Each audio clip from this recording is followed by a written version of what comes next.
500, 500, 1000, 100, 200, 300, 400।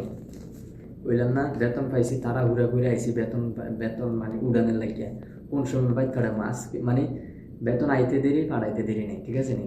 এই আমি আবার ওই যে খালি হাত, হ্যাঁ এই মনে করেন যে এটা হচ্ছে ঘরের খানা খরচ। এই যে এটা, এই যে 600, এটা হচ্ছে আমার বাড়ির ঘরের খানা আর কি, ঠিক আছে নি। এই যে 600 শেষ শেষ 600।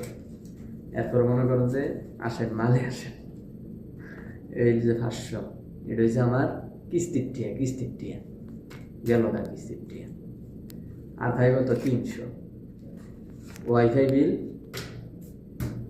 বিল আছে, গ্যাস বিল আছে, পানির বিল আছে, এই যে গেল 100। আর তাই কত, আর তাই 200। এই 200 টাকা দিয়া মনে করেন যে পুরাটা মাস খামো, হ্যাঁ এই 200 টাকা দিয়া পুরা মাস চলতে হইব, না চললেও চলতে হইব।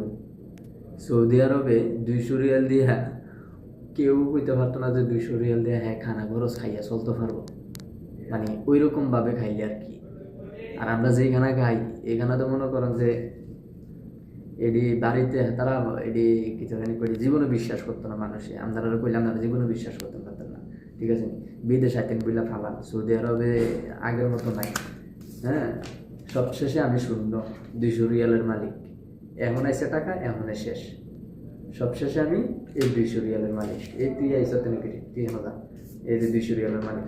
আর এটা ফার্স্টে, এটা গত মাসের খানার থেকে বাঁচাইতে যে ফার্স্টই আছে। হ্যাঁ এই আর কি, আর কি করবো, শেষ দূর।